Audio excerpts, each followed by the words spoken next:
the United Kingdom. And around the world. If you're here in the UK, you can also watch us on your TV screen. GB News is Freeview Channel 236. On Sky, we're Channel 515. 626 on Virgin Media. Just remember, you might need to retune your TV to watch the channel. Yeah, and if you are doing that, find out more about retuning by going to gbnews.uk.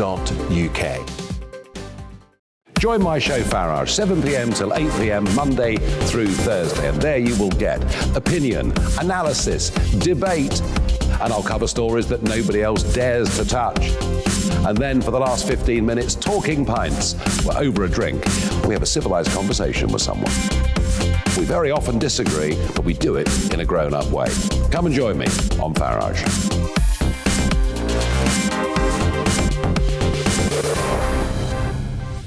I'm Dan Wootton. Join me Monday to Thursday from 9 to 11 for the feistiest and most fun news debate on TV, where free speech reigns. I'll bring you a sharp take on the day's biggest stories, bombshell newsmaker interviews, and A-list guests.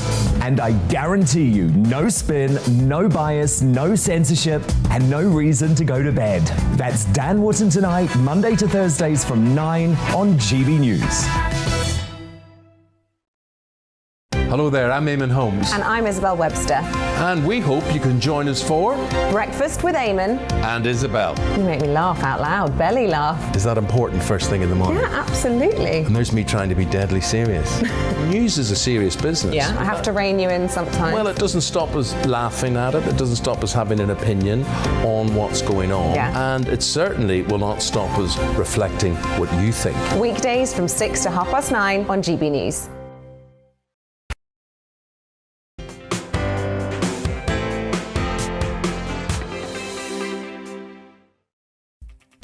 Good evening and Happy New Year. I'm Andrew Doyle. This is GB News Live. Lots coming up this hour, including whether new COVID curbs are on their way and a look ahead to tomorrow's front pages. But first, it's the news.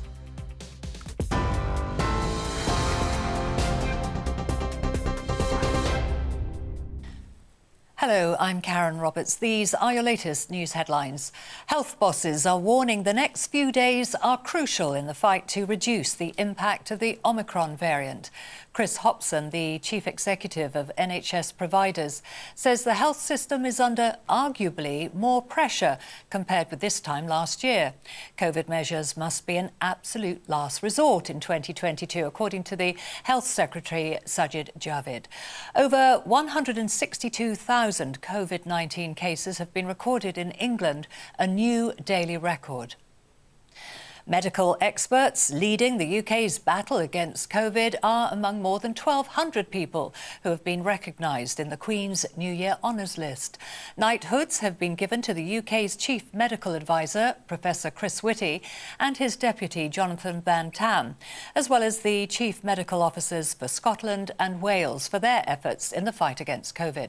Meanwhile, Sir Patrick Vallance, the UK government's Chief Scientific Advisor, has been elevated to Knight Commander of the Order of the Bath. And tennis player Emma Raducanu and diver Tom Daley will both receive MBEs. Separately from the main New Year honours list, Buckingham Palace has announced that Tony Blair will also receive awards from Her Majesty the Queen. The former Prime Minister has been made a Knight Companion of the Most Noble Order of the Garter.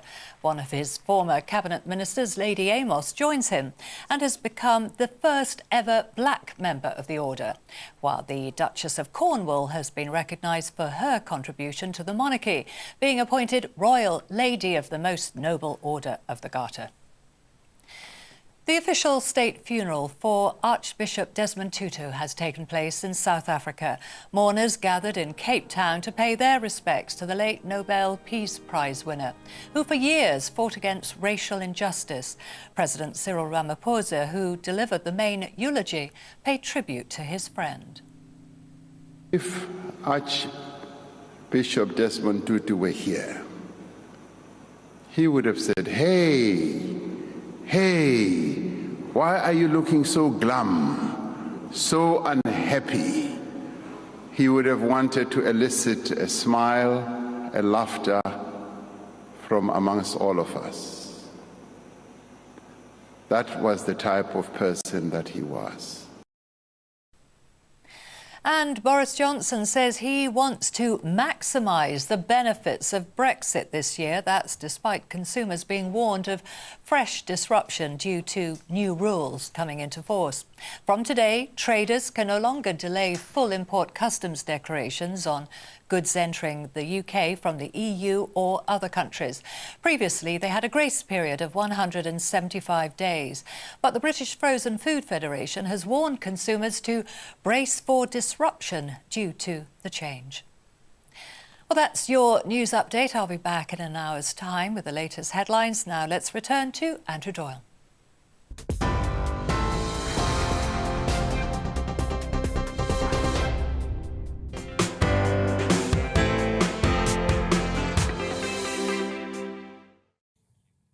Hello and welcome and a happy new year. We've got lots coming up this hour, including COVID restrictions, present and future, the fight against wokeness, according to Frank Furedi, and we're going to be looking ahead to tomorrow's Sunday papers. I'm delighted to say I'm joined tonight by the journalist and commentator Nabila Ramdani and Fraser Myers of Spiked. They're going to be with me throughout the show, and we're going to be kicking off with some predictions for 2022. I'm actually quite excited about this year. I'm doing the dry January thing, you know? Really? I'm going to do, yeah, I had, someone who follows me on Twitter made a statement today saying that they're going to do dry January, but they're just going to do dry white wine and dry martinis. And I think that's a good cheat.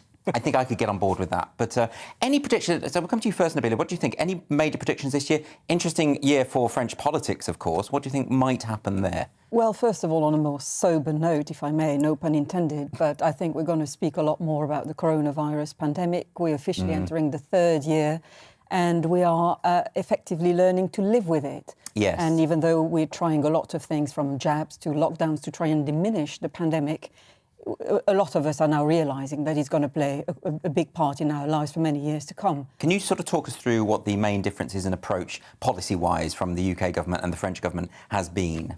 Well, there's a clear and a marked difference between the way Boris Johnson and indeed England is approaching the pandemic. There was a massive vaccine rollout that proved, quite efficient and quite successful, meaning that England is effectively adopting a more relaxed approach, with businesses effectively not being as stifled. And, we're talking about people who are desperate to have more pragmatic answers to how to deal with the pandemic and how to get the economy going.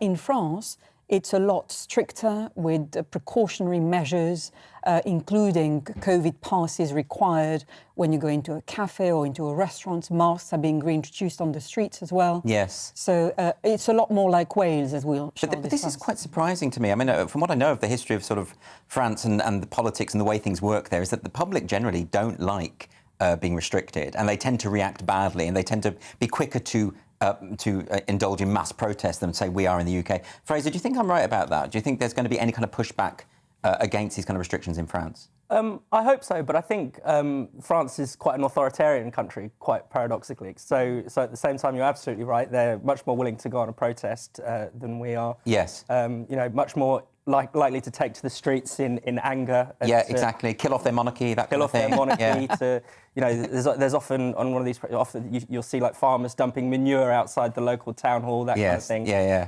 But the French public are actually quite authoritarian. And that might give us a kind of clue as to where French politics is going in the next election, because some of the candidates, particularly Eric Zemmour on the scene, is very much to the right. I mean, we would be absolutely shocked if someone in British politics said the kind of things that he is saying. What sort of equivalent would you be thinking of in a British? There's no equivalent in Britain. Right. None at all. This is interesting. I always find it very difficult to predict where French politics is going, and these candidates seem to emerge. Last time it was Mélenchon. Someone just comes and rises and becomes very popular. And is this, so to what extent, Nabila, do you think that the COVID issue, is what's going to influence the way the vote goes? And do you have any predictions as to who's going to emerge victorious? Well, the elections are in April, so they're coming up very quickly indeed, and the stakes couldn't be higher. But my prediction is that Emmanuel Macron has not declared his candidacy yet, but I'm sure he will in a timely moment. But he has a chance to become the first president who will become a second-term president. Yeah. Which is surprising, isn't it? Because he doesn't come up too well on the popularity years, yes, polls. Yeah. When he first got in, loads of people spoiled, a record number of people spoiled their ballots. You know, he's not necessarily as popular as people would think. Well, his presidency has been marked by protests or institutionalized protests almost every weekend. People take to the street to protest about one thing or another. I mean, the yellow vests has been a movement that has caused an awful lot of chaos on a very regular basis, for example. But there are all sorts of groups, including people who oppose the vaccination in France or people who want more or stricter measures. But in my view, it would be highly significant for Macron to get a second term in, because it would still mean that he's in the league of the serious politicians, if you like. The right-wing conservative Nicolas Sarkozy couldn't manage it, neither could the socialist François Hollande before Macron. And Macron has a very good chance. Yes, he's got opposition and a lot of people making noises against him at the moment, especially the far right, Marine Le Pen and indeed Éric Zemmour. They have a constituency in France. They have a good chance of making it to the second round of voting, but they simply do not have the majority to get into the Élysée Palace. And that's because they do not have sound economic policies. They have mainly reactionary sound bites about France first. That's interesting, isn't it? And Éric Zemmour in particular is a hugely controversial figure who has made, as Fraser said, some unpalatable and, dare I say, very reprehensible comments about all sorts of groups of people. What do you think about? I mean, you've written, Fraser, about the Gilets jaunes, about the yellow vests before, and the way often they are conflated with far right, often unfairly, which is something that I think you've suggested before. But now we're in a situation where the right-wing vote is being split, or it looks that way. What do you think the impact of all of this will be? Yes, it's interesting on the Gilets jaunes because they really do have a kind of idiosyncratic set of views, and they don't really have a candidate who can represent them, even though they are probably, a lot of people at some points they were on the side of the majority. Yes. But yeah, in terms of the right being split, it's quite interesting. I think Marine Le Pen and Éric Zemmour are actually targeting different constituencies in a way. So Le Pen's kind of strategy has always been to go for the kind of working class voters, people who used to vote communists, effectively. In some really poor parts of France. Whereas Zemmour, I think, appeals to the more kind of petit bourgeois type. So, maybe those two form a kind of, an alliance together, or a kind of, interesting, a large section of society. But I think it's not the majority. I think Macron is going to be the hold your nose candidate for most people. We do have to wrap this up now. But so Nabil is suggesting you think Macron's going to win it. I agree. Macron is going to win. Okay, very interesting. The group, which represents the UK hospitality sector, says Welsh businesses have been hit significantly worse than those in England due to the loss of New Year's business. Mark Drakeford, the Welsh First Minister, shut Welsh nightclubs and the rule of 6 installed for all hospitality venues. The new rules, according to UK Hospitality, have cost the Welsh industry hundreds of millions of pounds, and the support by the government was not enough to save them. So joining us now is the Welsh Conservative leader, Andrew R.T. Davies. Thank you very much for joining us today. Good evening, Andrew, and Happy New Year to you. And to you. Now, the UK Health Secretary, Sajid Javid, says that we must learn to live with coronavirus. We've heard a number of politicians making this point. Theresa May has been very critical of the government's stance, saying this is just something we're going to have to learn to live with. Do you agree with that stance? Well, I was saying that back some 12 months ago, to be honest with you, because at the end of the day, coronavirus is a virus. And once it's out in the community, irrespective of how many mutations that virus come and hit us, it is a fact that it'll continue to circulate. So we need to adapt society. We need to adapt our views to make sure that we can live with it without massive restrictions placed on our everyday liberties. And indeed, the terrifying prospect of economic lockdowns as well, the damage that will do to society. But do you think that, given that the government's approach to all of this has been to kind of instill fear, as to make people afraid of the virus to such an extent that actually a lot of people now, it's going to be quite hard to live in a society with any form of this virus, any variant of the virus, because people have become very, very scared? Well, I think your guest summed it up a little earlier in the top of the programme when they were saying we're now going into the 3rd year of coronavirus, and that is going to have an impact on the way we conduct ourselves, irrespective if we went back to what some people might call normality tomorrow, for example. Because if you've been doing things for 3 years or nearly 3 years, that is definitely changing the way society operates. And so what we've got to do, especially from a Welsh perspective, is deal with the massive waiting times that we have within our NHS. 1 in 5 people in Wales are on a waiting list here in Wales.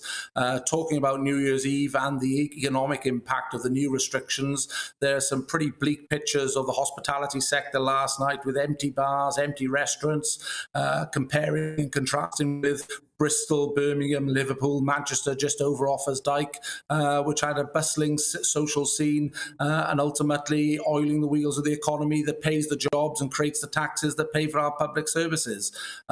So, you know, we've got this compare and contrast going on now because there's so many different regimes across the United Kingdom entered into by the different governments. So there does appear to be, I mean, such a distinction between the Welsh government's approach to this and, of course, in England. And obviously we've seen Welsh revellers crossing the border in order to celebrate New Year. Can you give me some sense of what the public mood is in Wales? You know, given that the people there are living through far more draconian restrictions than in England, has that generated much in the way of resentment, perhaps? Well, there's an understanding that the new variant is far more transmittable. I mean, I myself could reel off 10 names of individuals who've gone down with COVID in the last week or so, whereas in the first wave, it was hard, other than watching it on TV, to see the case numbers going up. And even the second wave, it was very hard to come across people. This variant this time round does seem to be affecting all parts of Wales and indeed the rest of the United Kingdom. But thankfully, because of the various measures that have been put in place over the last 12, 18 months, we do know that the hospitalisation rates are nowhere near as great. Thankfully, the serious illness levels are far lower as well. And so that's why I go back to my point about strong public health messaging, individuals taking responsibility, and we as a society starting to learn to live with COVID, because you know, it's Omicron this new year. It'll in 6 to 12 months' time be another variant coming, because that's the way viruses mutate. And the other thing we've got to ask ourselves, will it be in another 6 months, 12 months, or even 4 months that we have to have another booster rollout campaign to create a fourth cycle of vaccination doses going in, and the drain that places on the NHS, because obviously that has a huge change of resources from doing what the NHS does on a day-to-day basis of elective surgery and dealing with other public health measures, to divert resources into obviously another booster campaign, and that will do nothing to help get people off waiting lists. But this is the key point, isn't it? That you say that the virus is far more transmissible, which we all know. And yet you have Drakeford sort of making statements such as he thinks Omicron is just as dangerous as the other variants, which was factually incorrect. And really, it is surely at this point about personal responsibility. You know, it isn't about how many people are going to get this. The point is how many hospitalisations and deaths it causes, which is a very different thing. So do you understand why young people would want to take matters into their own hands, to cross the border, to have the parties that they can have, given that they are at very little risk from this virus? Well, as I said, I've always been someone who's promoted personal responsibility and also the strong public health messaging over restrictions, because ultimately what will win through the day is individuals actually taking responsibility for their actions, and government obviously working to create a sustainable platform of public health measures that aren't restrictions on people's liberties and aren't restrictions on the economy. Because we can't go on with spiralling waiting lists, with school closures. Already in Wales, we know that the first 2 days of the spring term have been diverted into teacher training times rather than pupils going back to schools, and there will be a significant number of schools that will be online teaching rather than in-person teaching, because obviously there are such high absence rates, because teachers, like everyone else in society, is susceptible to the Omicron variant. But it is a fact that we've got to make sure as a society going forward into 2022 we can become more resilient, we can learn to live with COVID, and we can ultimately regain what we hold precious in our lives to make sure that as a society we continue to function. And do you think that Boris Johnson is receptive to that message? I mean, do you have any particular message for him as he's now considering whether to implement further restrictions? What would you say to him? Well, obviously, what Boris Johnson imposes will be in England. I live in Wales. I'm a resident of Wales, and so is Mark Drakeford, who is the Labour First Minister in cahoots with the Nationalists who bring forward the policies and vote for them in the Welsh Parliament.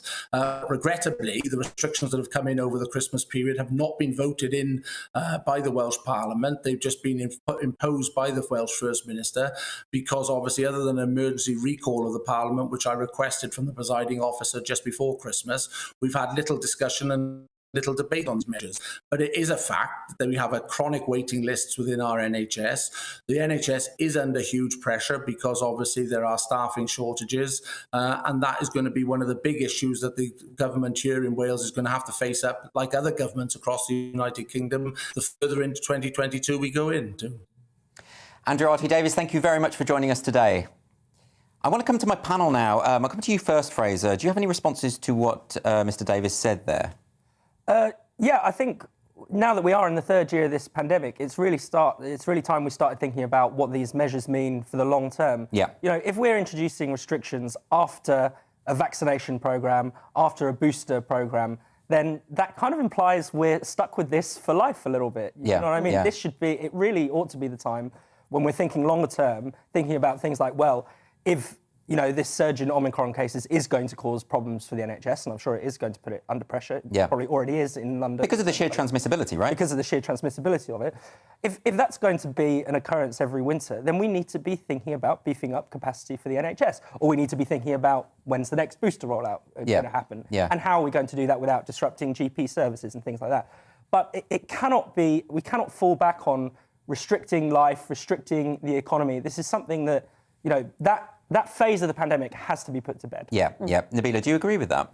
Well, it's an awful way of looking at it, but I think the debate about who's got it right in handling the pandemic is going to be resolved when data emerges later in the year. So if the situation is far more improved in a more relaxed country like England, then there's likely to be some crowing, but it shouldn't be the case, because in the end we should remember that, you know, those who are the most vulnerable are those who get seriously ill, and we should be all united in supporting them. Of course, and this is the trouble, isn't it? We sort of can work things out in hindsight, but a lot of this stuff is precautionary, and we don't know if it's going to. But I would have thought, just given the fact that there is now a consensus that this virus is far less dangerous than previous variants, and there's people talking about how, you know, this is effectively a kind of free vaccine that's going to run through the country. Do you think that's a fair point of view, Fraser? I wouldn't be so glue about it, but I think, you know, I know lots of people who've had it. I'm sure we all do. 1 in 25 people in the country. Well, it's 1 in 20 in London, and then 1 in 25 in the country. And no one I know has had more than a bit of a cold. But obviously, you know, when this virus reaches the elderly or people who are immunosuppressed, then they're in a lot more danger. This is the question. Go on, Nabila, it's a dilemma for a Conservative government in particular, because it's all about individual freedoms in the end. That's what the Tory party is about. But, you know, it will be a difficult decision for Boris Johnson to make, whether to follow scientific advice. If that requires stricter controls, then I'm assuming he'll have to listen to his scientific team. Yes. In which case, that means going against essentially the fundamental principles of what underpins the Tory party and the Tory values. But there's a problem there, isn't there? Because when they went to Sage asking for the model of what could potentially happen, they asked them for the worst case scenario and nothing but, right? Which would suggest that maybe they're not all that interested in what the actual outcome might be. They want a kind of justification for further restrictions. I don't know if Boris Johnson can survive that. What do you think, Fraser? I think, I don't think you know, we saw the rebellion, you know, nearly 100 MPs rebel against Plan B measures, which in the grand scheme of things are actually pretty light. You know, I don't agree with them. I don't agree with vaccination passports, but it's not quite a restriction as big as what Drakeford is imposing in Wales, this rule of 6.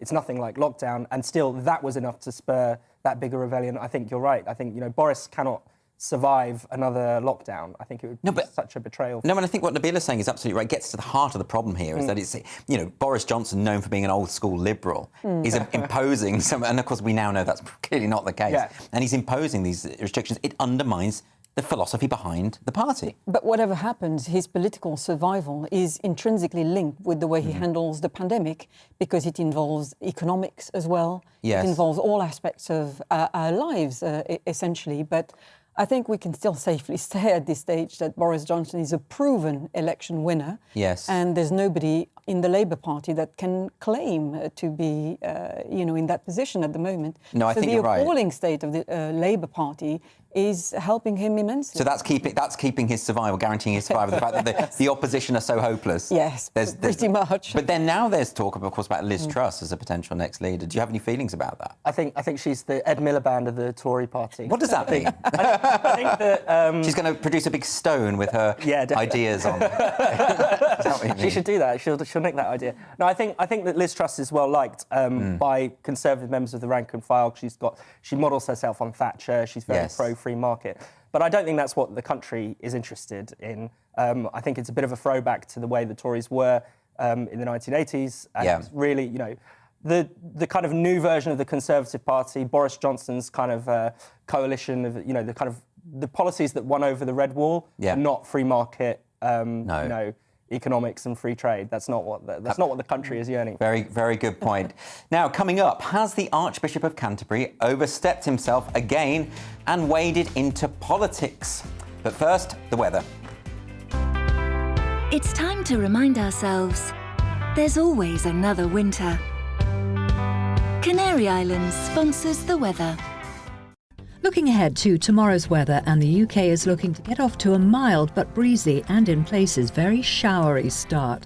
The southwest of England will begin Sunday dry with some bright spells, although there will be a bit of a southwesterly breeze, which will take the edge off the mild feel. The southeast will be cloudier with quite a gusty wind blowing, and 1 or 2 showers are also on the cards here. Overnight rain will have just cleared to the east of Wales come the morning, and so it's looking mainly dry with the sun appearing in places. A different story, though, as we head to northwest England, as showery rain will still be clearing from these parts, with drier conditions beginning to tuck in from the west. A pretty wet start is likely in Newcastle and the rest of the northeast of England. A few heavy bursts of rain are possible, although here the wind will be a little lighter than elsewhere. Whilst blustery showers are likely towards the north and west, most southern and eastern parts of Scotland should get off to a fine start, with fairly mild temperatures and some sunshine. For Northern Ireland, a mixed bag of weather is expected. There'll be some bright weather, but with a few blustery showers also sweeping in from the west. Through the remainder of the morning, most eastern areas will become dry and bright, whilst further showers feed in across the west. Canary Islands sponsors the weather.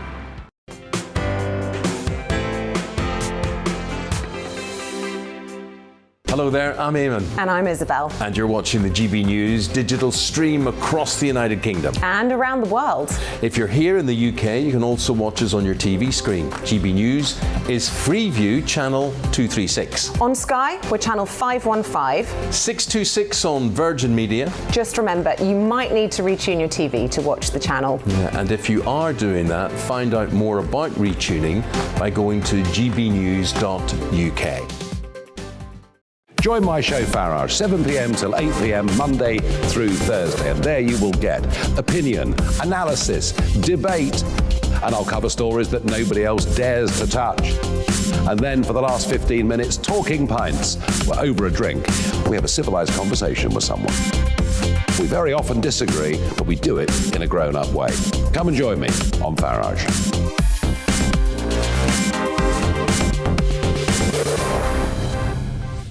I'm Dan Wootton. Join me Monday to Thursday from 9 to 11 for the feistiest and most fun news debate on TV, where free speech reigns. I'll bring you a sharp take on the day's biggest stories, bombshell newsmaker interviews, and A-list guests.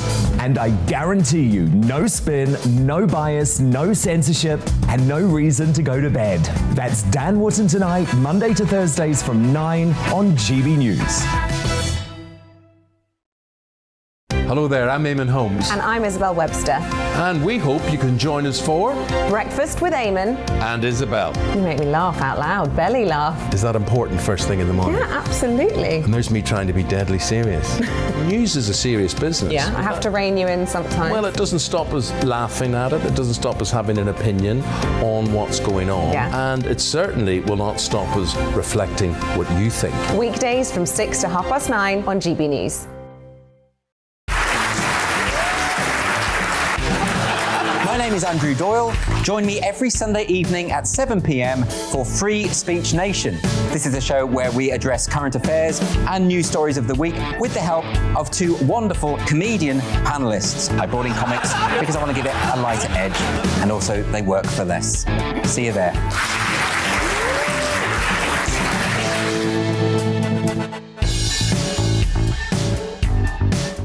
Join me, Mark White, here on GB News. For more than 2 decades, I've been at the sharp end of reporting crime and security at home and abroad. From the scourge of terrorism to the fight against violent crime and the deepening small boats crisis in the Channel, they're issues you rightly care about, and so do I. As GB News Home and Security Editor, my focus will be on the stories that matter to you.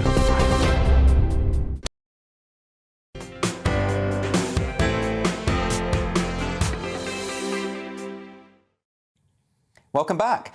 The Archbishop of Canterbury has used his New Year message to plead to the general public not to despair over climate change, but look towards real reasons to hope. In the message broadcast on the BBC from the Royal Botanical Gardens in Kew, the Church of England's most senior bishop said, "When it comes to climate change, it is tempting to despair, but there are real reasons to hope. People of every background are campaigning and working for justice." He also made reference to the work of the COP26 conference that was held in Glasgow in November. Well, joining me now is a columnist for The Telegraph and Spectator, David Oldroyd-Bolt. David, welcome and Happy New Year. Hello, Andrew. Thank you and Happy New Year. And Happy Christmas. Let's not forget it's Christmas until... Oh, yes, that as well. All of those things. So do you think the Archbishop is right to highlight the threat of climate change? Do you think this is beyond his remit? I think it's a somewhat curious message for a cleric to be conveying, given that it is Christmas and therefore the second most important time in the Christian calendar. I'd have thought that there might be something about the declining role of religion in society and how he proposes, as the religious head of the established church, to do something about that. I also thought that the message itself, frankly, added nothing to the debate whatsoever. Talk of climate justice is a trope, I would have said, of left-wing campaigning organizations and charities, and is essentially just saying capitalism doesn't work, when that, as we know, is false. Capitalism is the only way that we are going to help those people affected by climate change, particularly in Africa, to find effective solutions. So I thought overall it was a rather skew-if and cockeyed way of going about his most effective broadcasting platform, with the exception of Easter. Do you think it is that he is avoiding those kind of topics that you mentioned? Why do you think he's not going? Why instead is he going for these more sort of social justice causes? What would be the purpose of that? Well, I think it's quite obvious, really, isn't it? The Church of England is now, it seems, more of a campaigning organisation for social justice causes than it is a religious body, and so he's speaking to his what he conceives to be, anyway, his core audience, which is extremely comfortable metropolitan professionals in London and other cities. I don't think, for instance, that he is considering, when giving this message, what actually makes up the body of the Church of England, which is those people around the country who go there to hear about God and the Gospels and the revelations of Jesus. But this is entirely typical of Welby's archiepiscopacy.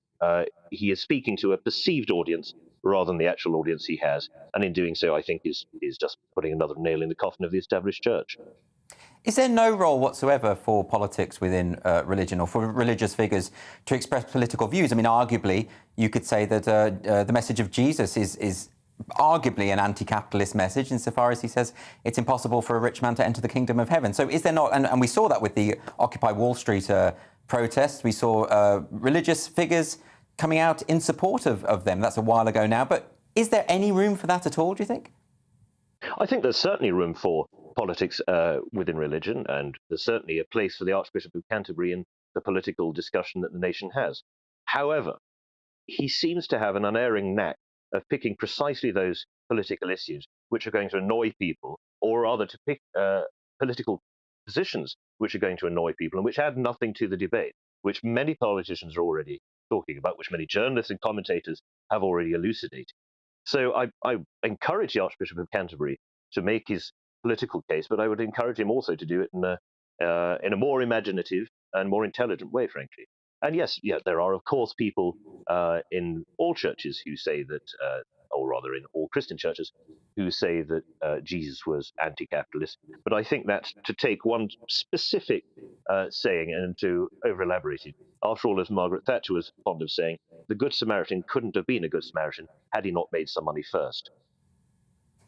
So do you think, when we're talking about someone like the Archbishop, it's kind of difficult to know who he's speaking for, isn't it? It's difficult to know whether he's talking on an individual basis, if he's speaking for God, if he's speaking for his congregations. Do you think this creates added complication when he makes these kind of statements?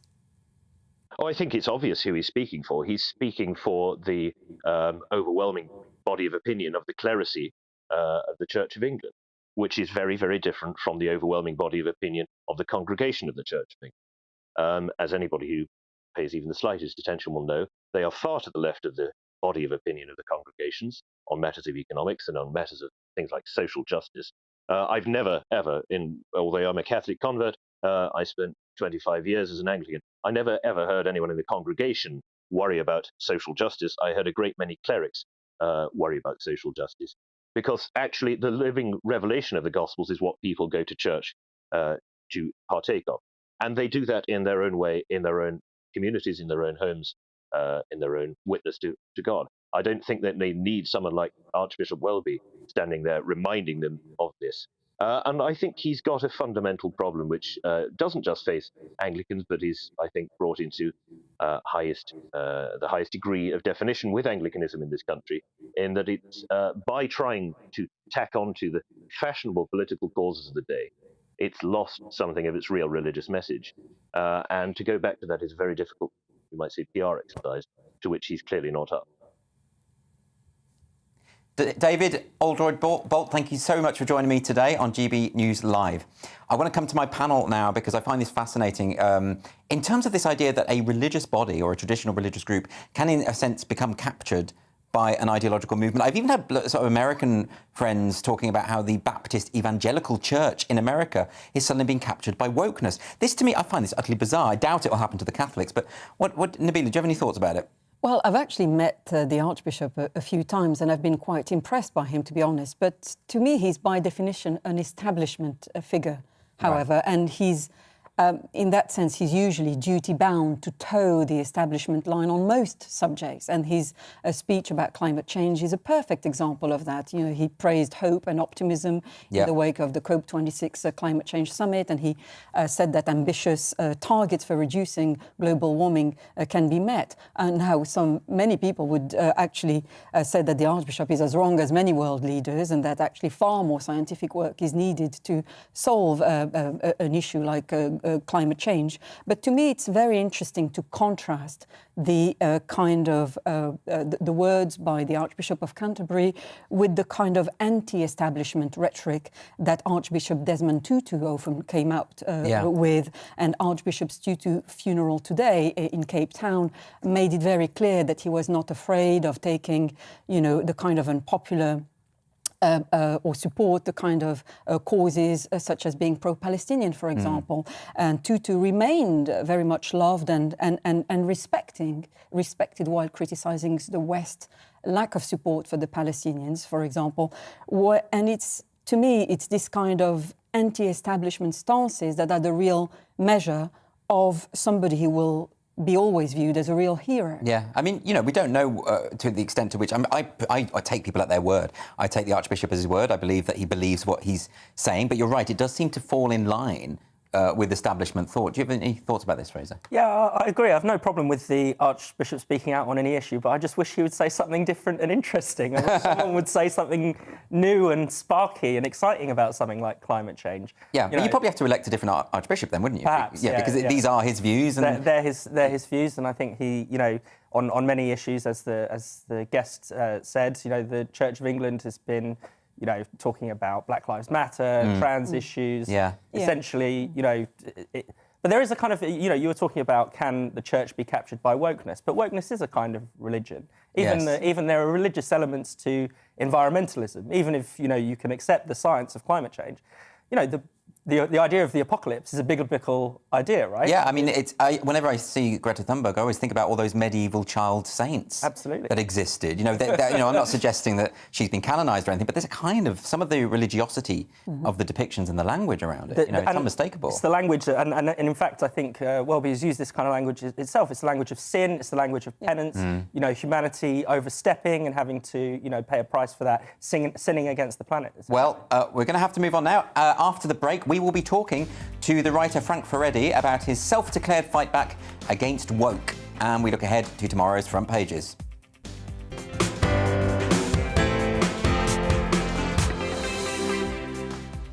Hello there, I'm Eamon. And I'm Isabel. And you're watching the GB News digital stream across the United Kingdom. And around the world. If you're here in the UK, you can also watch us on your TV screen. GB News is Freeview channel 236. On Sky, we're channel 515. 626 on Virgin Media. Just remember, you might need to retune your TV to watch the channel. Yeah, and if you are doing that, find out more about retuning by going to gbnews.uk. Join my show Farrar, 7 p.m. till 8 p.m. Monday through Thursday, and there you will get opinion, analysis, debate, and I'll cover stories that nobody else dares to touch. And then for the last 15 minutes, talking pints. We're over a drink. We have a civilised conversation with someone. We very often disagree, but we do it in a grown-up way. Come and join me on Farage.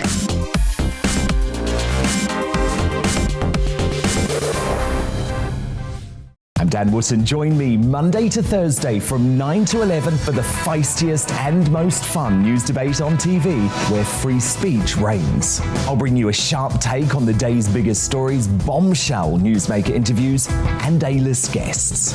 And I guarantee you, no spin, no bias, no censorship, and no reason to go to bed. That's Dan Wootton tonight, Monday to Thursdays from 9 on GB News. Hello there, I'm Eamon Holmes. And I'm Isabel Webster. And we hope you can join us for Breakfast with Eamon. And Isabel. You make me laugh out loud, belly laugh. Is that important first thing in the morning? Yeah, absolutely. And there's me trying to be deadly serious. News is a serious business. Yeah, I have to rein you in sometimes. Well, it doesn't stop us laughing at it. It doesn't stop us having an opinion on what's going on. Yeah. And it certainly will not stop us reflecting what you think. Weekdays from 6 to 9:30 on GB News.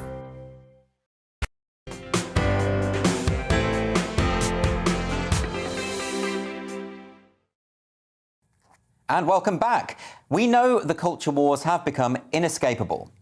But what you might not have considered is the first warriors could have been born in the most unlikely of places, the classroom.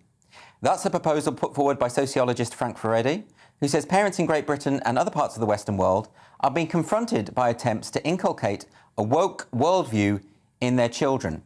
Despite this, Frank believes the fight back against wokeness has already begun. And he says schools will be the key battleground in the 21st century culture wars. Frank joins me now. Frank Furedi, thanks very much for joining me. Hi there. So you've written this article for Spiked, and you've really very much focused on this notion of indoctrination of the young. And you seem to be onto something. There are all sorts of woke children's books coming out, such as Anti-Racist Baby by Ibram Kendi, Feminist Baby. All these sorts of books are coming out. They're very odd, frankly. Why do you think that these, let's call them ideologues, are targeting children, or is that just an obvious question? Well, it's very obvious. I mean, throughout human history, from the Jesuits onward, they basically said, give me a child, and I'll turn that child into whatever I want that child to be. And I think what has happened is that the teaching profession and the cultural establishment have been targeting very young children to the point at which 6, 7, 8-year-old children are told by their teachers, well, you might have been born as a boy and then a girl, but it's really up to you to decide what gender you want to be.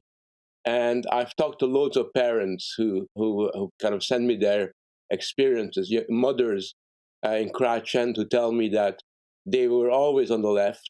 They were kind of hardcore leavers, remainers.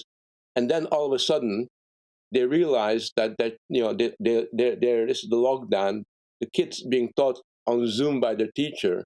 And they realized that the teacher is telling the children that they should be aware of their white privileges and their white fragility. And these are 11, 12-year-old kids who are made to feel guilty about being white. So this woman who's always been sort of a hardcore left-wing sort of remainder, all of a sudden flips and goes crazy because she realizes that the teachers are turning her kids against her. And I think a lot of parents have had that experience. And in the United States, a lot of parents have taken matters into their own hands.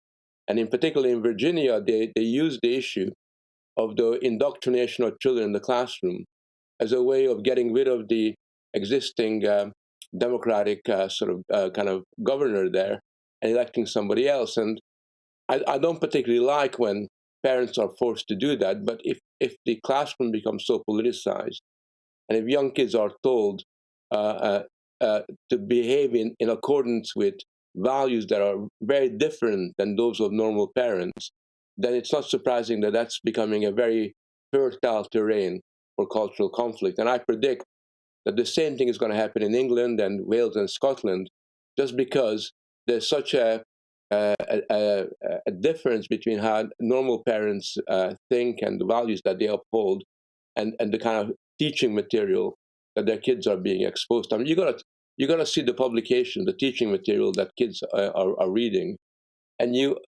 almost feel that it's an alien world that's being imposed upon them. And nobody knows about this because people think that the big battles are in universities. Cancel culture is over there amongst old people, whereas in fact it already begins in the nurseries. It kicks in at a very, very early age. And I think for me, this is a very important battle and one that could be easily won because most parents who remain quiet when they hear, when they're told that you shouldn't be saying this is an inappropriate word, they kind of keep quiet about it. They don't want to get involved. But when their child is affected, when their child is being targeted, they change their behavior and they really take on board the need to fight back. And that's what happened in America. And I think that's what's going to happen here as well. And Frank, I mean, as you say, a lot of people aren't aware that this kind of stuff is happening, but it's taking various forms. You've got critical race theory coming into various schools. Brighton Council introduced an anti-racist school strategy that was obviously informed by critical race theory, although tellingly they didn't use the phrase in the documentation. You've got gender identity ideology coming into schools, all of this stuff. And as you say, maybe we're a bit behind America here because now there's various lawsuits by parents who are concerned about the segregationist implications of critical race theory as applied in school practice. So, but how do we push back against this when so many of the major institutions seem to be pushing it? The National Education Union, for instance, saying that there's an urgent need to decolonise every level of the school curricula and for effectively teachers to be activists. How can you do that when the largest teaching union is saying that? How do we stop it? I think that parents need to become activists. I know there's a lot of good teachers out there who are themselves upset about what they're doing or what they're meant to do. But at the moment, there is not enough parental pressure. Parents hope and imagine that things will be done all right, that the teachers will respect their values. But at the moment, it's mainly parents of religious conviction, for example, Muslim parents or religious Jewish parents or Roman Catholics or religious who are kind of kicking back. But what we need is a much more kind of concerted effort where people get involved. And when the teaching profession tells parents that this is not their business, I think at that point they got to fight back. So just to give you an example, I talked to a couple of women who demanded to kind of see what is the course material that the kids are kind of learning from, because they heard that the course material is very ideologically extremely dubious. And so the headmaster writes back to them saying, it's none of your business. this is a teaching matter. But of course, parents need to know what their kids are learning. It shouldn't be a secret. It shouldn't be somehow something that's kind of they kind of kept away from. And if parents begin to kind of take on board these kinds of issues and fight back and demand to be taken seriously, that they have to have a voice, and that it's very important that their values is not rejected or disparaged, but actually upheld. I think if they begin to do that a little bit more, then the teaching profession and the whole education establishment will get a little bit more defensive, and will have to begin to learn to be responsible a little bit more. Well, an awful lot to think about there. Frank Ferretti, thanks so much for joining us tonight.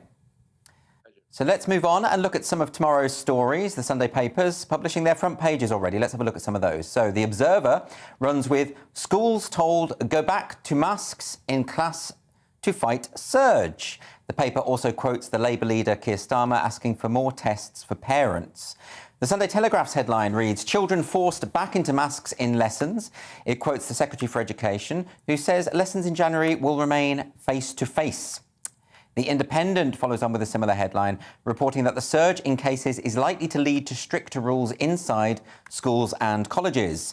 The Daily Express has the following headline, PM told next few days are crucial in the fight back against Omicron. It also has a story questioning whether former Prime Minister Tony Blair should be awarded a knighthood due to his actions in the Middle East. The Sunday People reports that major military figures are pushing for Prince Andrew to leave the armed forces. The Prince has denied all allegations against him. The Sunday Mail looks into the £20 million hangover. The figure, according to the paper, is the value of the British pubs and nightclubs lost in Scotland after thousands travelled south to restriction-free England. The Sunday Times leads with NHS struggles. The paper says 1 in 10 staff are off work because of sickness, with A&E and neonatal departments hardest hit. And the Daily Star brings us our most important story of the day. This is key. Alien lizards are ruling the planet, or at least that's what thousands of young Brits think, according to the paper.